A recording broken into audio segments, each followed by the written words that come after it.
নির্বাচনী এলাকা থেকে বিএনপি মনোনীত প্রাণের শিশুর প্রার্থী জননেতা জনাব বাবুল কালাম।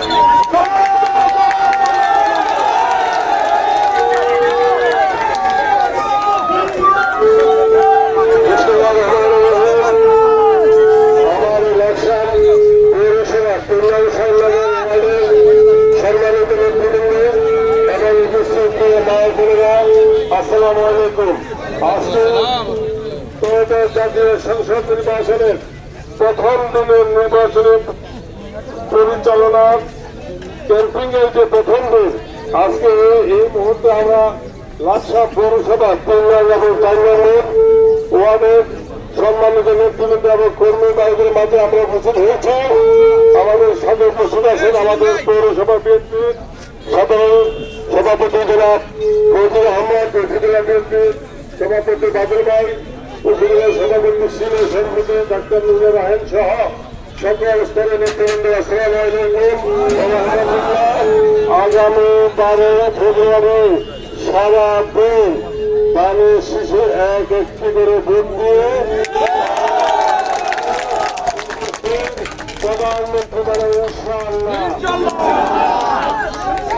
3 নম্বর এবং 4 নম্বর ওয়ার্ডের মা বোন এবং ভাই যারা আজকে এখানে উপস্থিত আছেন, এই প্রাণের শিশুর আমানত আপনাদের হাতে রেখে গেলাম।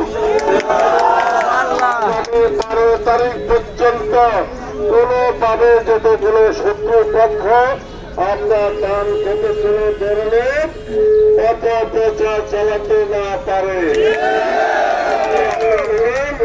এবং প্রতিনিয়ত আপনার নেতা কর্মী সংসার ভাই বোন দোকানদার সবার কাছে উন্নয়নশীল তাদের শিশুর প্রতীকে ভোট চাইবেন। একটা ভোট দিলে আপনার এলাকার উন্নয়ন হবে, গ্রামের 3-4 ওয়ার্ডের উন্নয়ন হবে এবং তারেক রহমান প্রধানমন্ত্রী হবেন। তারেক রহমানকে প্রধানমন্ত্রী করার জন্য আমরা বিগত 17-18 বছর লড়াই সংগ্রাম আন্দোলন করে যাচ্ছি। এই লড়াই সংগ্রাম আন্দোলন করতে গিয়ে দেশ নেত্রী 3 ধরে প্রধানমন্ত্রী আপসের নেত্রী বেগম খালেদা জিয়া নিহত হয়েছেন। তারপরে ওনার জীবনের বিনিময়ে আমরা নির্বাচনের সুযোগ পেয়েছি। আমরা এই সুযোগ হাত ছাড়া করব না ইনশাআল্লাহ। সবাই ভালো থাকবেন। মানুষ শিশু